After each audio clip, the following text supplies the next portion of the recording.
বিএনপিকে যেভাবে এই জুলাই সনদে ধোঁকা দেওয়া হয়েছে, ফলে তারা বলতে বাধ্য হয়েছে যে আমাদের সঙ্গে আসলে প্রতারণা করা হয়েছে। জামাত মানে সৎলোকের শাসন, আল্লাহর আইন কায়েম, ভোট দিলে সেখানে জান্নাতের টিকিট কনফার্ম, জান্নাতুল ফেরদাউস সেখানে হয়ে যাবে।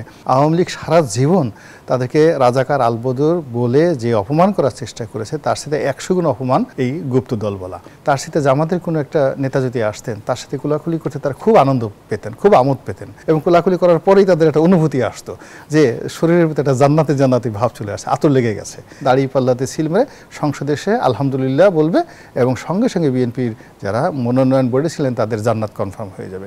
প্রথমত জুলাই সনদ নিয়ে আমাদের আসিফ নজরুল সাহেব যত কড়া কথা বলছেন, এটা জুলাই সনদের যারা উদ্যোক্তা, বেনিফিশিয়ারি, হাসনাত, সার্জিস, তাদের কাছে খুব গুরুত্ব বহন করে না। কেন তারা জনাব আসিফ নজরুলকে মনে করেন যে তিনি হয়তো বিএনপির পারপাস সার্ভ করছেন বা অন্য কোনো এজেন্ডা বাস্তবায়ন করছেন। তিনি আসলে আর এখন আগের মতো ছাত্রদের দ্বারা রেসপেক্টেড নন। ফলে তিনি যখন বলছেন যে এটা বাস্তবায়নের ব্যাপারে যে সমস্ত দৃঢ়তা দেখাচ্ছেন, এটার বাস্তবায়নের পথে নানা রকম বাধা এবং বিঘ্ন তৈরি করে ফেলবে।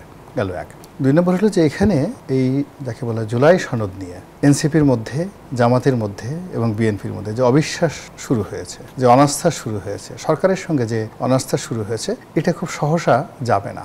আপনি চিন্তা করুন যে সালাউদ্দিন সাহেবের মতো মানুষ সেই গত 8টি মাস ধরে যে ধৈর্য ধারণ করেছেন, যে প্রতিদিন যে অসম্মানিত হয়েছেন, বেইজ্জতি হয়েছেন রীতিমতো, তার ছেলের বয়সী যে ছোট ছোট ছেলেরা তার সামনে পায়ের উপর পা তুলে বসে ঝুলিয়েছে, পা ঝুলিয়েছে, তারপর তিনি সহ্য করেছেন। ওই হ্যান্ডশেক গেছে, উনি নিজে গিয়ে হ্যান্ডশেক করেছেন, ওরা দাঁড়ায়ও নাই, এরকম অনেক ছেলে এই যারা আসছে। তো এত কিছু করেছেন যে আসলে একটা ভালো কিছু হোক, কিন্তু সেখানে এই ভদ্রলোক বা এত বড় একটা দলকে, বিএনপিকে যেভাবে এই জুলাই সনদে ধোঁকা দেওয়া হয়েছে, ফলে তারা বলতে বাধ্য হয়েছে যে আমাদের সঙ্গে আসলে প্রতারণা করা হয়েছে।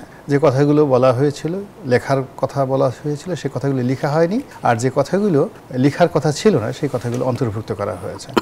ফলে এটা একটা ব্লান্ডার, মানে সনদ স্বাক্ষর হওয়ার পর সুপারিশ, রাইট, এই অনেকগুলো বিষয় নিয়ে, মানে হোয়াট এভার মেবি। কিন্তু এখন এই সনদ নিয়ে যে কথাগুলো হচ্ছে, এখন ডক্টর মোহাম্মদ ইউনূস বা উপদেষ্টা বা আলিরিয়ার সাহেব, অন্যান্য যারা যে সমস্ত লোকজন আছে, এদেরকে নিয়ে তো আসলে বিএনপির লোকজন কখনো নেতিবাচক কথা বলেননি, কিন্তু এখন সরাসরি নেতিবাচক কথা বলছেন। প্রতারক বলা মানে কি? You are fraud. মানে এই একজন ভদ্রলোকের প্রতারক বলা মানে কি? তার সাথে তার গালে দুটো চড় বসাই দিলে এটা অনেক মানে আরামদায়ক আপনাকে যদি আর হয়। এখন একটা বড় রাজনৈতিক দল সে সরকারের কর্তা ব্যক্তিদেরকে বলছে প্রতারক, fraud, cheat, you are a cheater. এসে তার গালি হয় না। আমাদের গ্রাম বাংলা হয়তো দেখা গেল জন্য আজে বাজে ভাষায় গালাগালি করতো, তো ভদ্রলোক শিক্ষিত মানুষ, তারা ফ্রড বলে এসে তার গালি হয় না, এটা দিচ্ছে। তো বুঝেন সম্পর্কটা কোন পর্যায়ে চলে আসছে। এরপর বিএনপির লোকজন, তারেক রহমান সাহেব থেকে শুরু করে অন্যান্য যারা সবাই জামাতকে নিয়ে যে টিটকারি করছে, এই টিটকারি মানে আগে কখনো হয়নি। যেমন তাদেরকে বলা হচ্ছে একটি গুপ্ত দল, একটি গুপ্ত দল। এটা রাজাকার, আলবদর, আশামস, এই গালাগালির চাইতেও ভয়ঙ্কর। পরে আসছে মুনাফেক। আচ্ছা, মুনাফেক তো আরও খারাপ, মানে মুনাফেক। কিন্তু গুপ্ত দলটা কি? আমরা সাধারণত গুপ্ত দলকে যারা রাতে চুরিচামারি করে, শীত কাটে, গোপনে থাকে, এরকম মানে নিজের যে জিনিসগুলো লুকায় রাখে, এই গুপ্ত দল বলতেই অনেক কিছু। সেখানে জিন আসতে পারে, ভূত আসতে পারে, প্রেত আসতে পারে, যারা নিজের অশরীরী আত্মা। তো সেইভাবে জামাতের মতো এরকম একটা আল্লাহর ওলির দল, যেখানে মানে আপনি একটা ভোট দিলেই সঙ্গে সঙ্গে একটা জান্নাতের টিকিট পেয়ে যাবেন। 25 বছর 21 বছরের মতো জোটের সম্পর্ক ছিল তাদের। সেটাও ছিল, মানে তারা ট্রেনটা কি তুলছে, জামাত মানে সৎলোকের শাসন, আল্লাহর আইন কায়েম, ভোট দিলে সেখানে জান্নাতের টিকিট কনফার্ম, জান্নাতুল ফেরদাউস সেখানে হয়ে যাবে। তো তাদেরকে বিএনপি টিটকারি করছে, তোমরা হলো একটা গুপ্ত দল।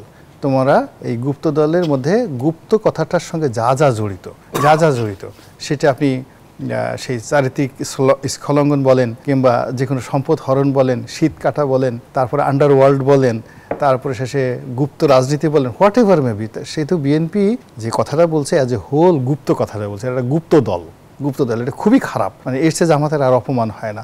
আওয়ামী লীগ সারা জীবন তাদেরকে রাজাকার আলবদর বলে যে অপমান করার চেষ্টা করেছে, তার সাথে 100 গুণ অপমান এই গুপ্ত দল বলা। এই সম্পর্ক তো আগে ছিল না। তারা একসময় নিজেরা মোলাকাত করতে, কোলাকুলি করতে খুব স্বাচ্ছন্দ্য বোধ করতো।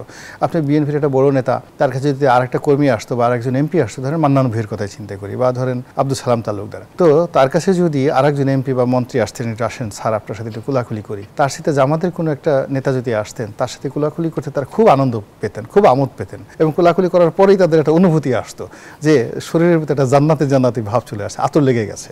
তো এইরকম। আর ওই অন্য কোনো মন্ত্রী এমপির সাথে কোলাকুলি করা মানে টিয়ার চলে আসলো, কাবিখা চলে আসলো, তো এরকম তাদের ভিতরে একটা বোধ হতো আর কি। তো সেই জায়গাটাতে এখন একে অপরকে বলতেছে মুনাফেক।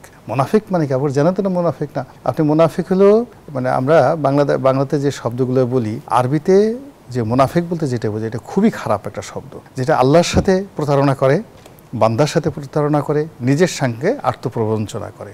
এই তিনটি জিনিস, অর্থাৎ একজন মুনাফিক ওর নিজের আত্মাকে ফাঁকি দেয়, তারপর সে তার স্ত্রীকে ফাঁকি দেয়, রাজাকে ফাঁকি দেয়, প্রতিপক্ষ বন্ধুকে ফাঁকি দেয়, এবং স্বয়ং তার যে সৃষ্টিকর্তা আল্লাহ তার সঙ্গে সে ফাঁকি দেয়।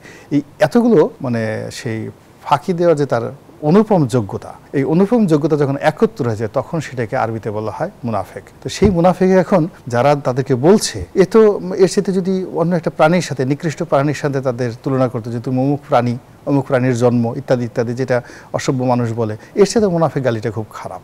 এই যে রাজনীতির যে এই জিনিসগুলো চলে আসছে কেন, এই জুলাই সনদকে কেন্দ্র করে, এর কারণ হলো এই জুলাই সনদকে নিয়ে যে অভিনয়গুলো হয়েছে, যে নাটকগুলো হয়েছে, এখানে যেদিন ডিক্লারেশন হবে সেই দিন যাদের জন্য ডিক্লারেশন তারা চলে গেল রাগ করে, সেই তারা স্বাক্ষর করলো না, কক্সবাজার চলে গেল।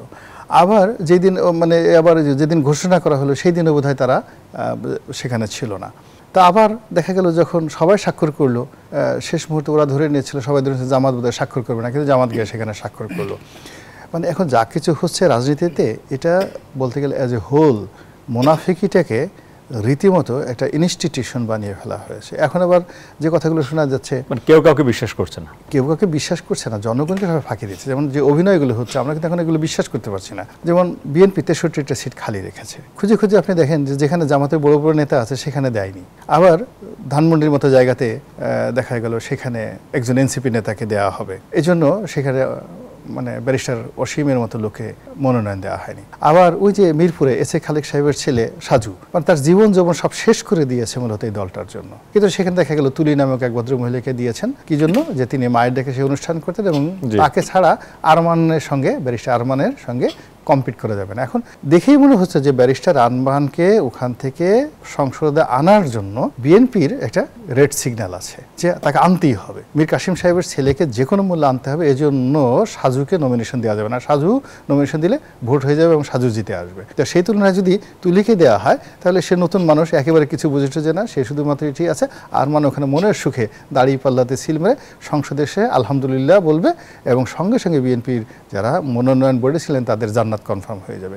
এই যে জিনিসগুলো মানুষের মধ্যে আজ আমরা যে স্যাটায়ার করছি বা আমরা যে কথাবার্তা বলছি, অর্থ যে যা কিছু হচ্ছে চোখের সামনে, যা কিছু দেখছি, আমরা বিশ্বাসও করছি না, আস্থাও রাখতে পারছি না, এবং যারা মুনাফিক বলছে তাদেরকে বিশ্বাস করতে পারছি না, আর যাদেরকে বলা হচ্ছে তাদেরকে বিশ্বাস করতে পারছি না। এই অভিনয়ের পরে নির্বাচন হবে আপনি মনে করছেন? না, এই অভিনয়ের পরে যদি নির্বাচন হয় এটা তো সবার জন্য এটা দুর্ভাগ্যজনক। একটা জিনিস হলো কি, আমাদের দেশের যারা জনগণ একেবারে এদের মতো এত পলিটিক্যালি সচেতন জনগণ আমি যত দেশে গেছি পাইনি। এত কম লেখাপড়া এবং এত প্রান্তিক জনগোষ্ঠীর মানুষ, কিন্তু তাদের যে পলিটিক্যাল সেন্স অ্যান্ড সেন্সিবিলিটি, এটা আমি ইংল্যান্ডে দেখিনি, আমেরিকাতে দেখিনি, এটা ইভেন ইন্ডিয়াতেও দেখিনি।